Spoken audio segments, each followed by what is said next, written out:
Had to a dermatologist. Parang hopeless case na ako eh. So, nung inanong sa akin ito, hanggang sa magkaasawa ako, ang cystic pimples yung tumubo sa akin na hindi talaga kaya magawa ng actually magagaling na dermatologist yung pinuntahan ko eh.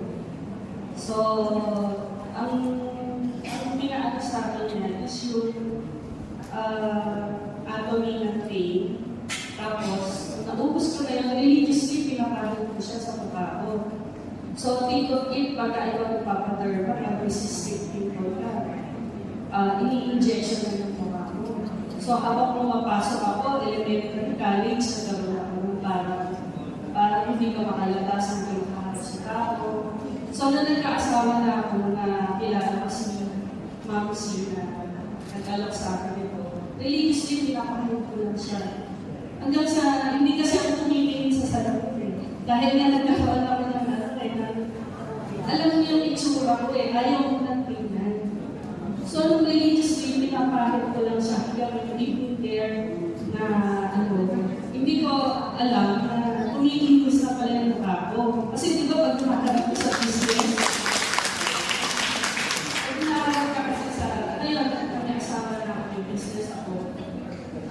Doon ko lang napansin sa kakaparin ko sa mukha ko, ano daw yung hinigamit ko. Sabi ko, nag-aaral niya naman ako kasi Korean product siya. Kasi sila na rin sasabi na glass skin daw. So, for years sila tumigil sa salamin. Actually, ang salamin malabo. Kasi ayaw ko makita yung mukha ko. Dahil naman karyawan. Kasi mga dating nakakakita sa akin, tinatanong yung produkto. Bakit bigla nag-ayusin course ko, kumitis? Talagang totally nawala. Tapos, loyal user ako ng atom for years. So, hindi lang yung sa karyawan.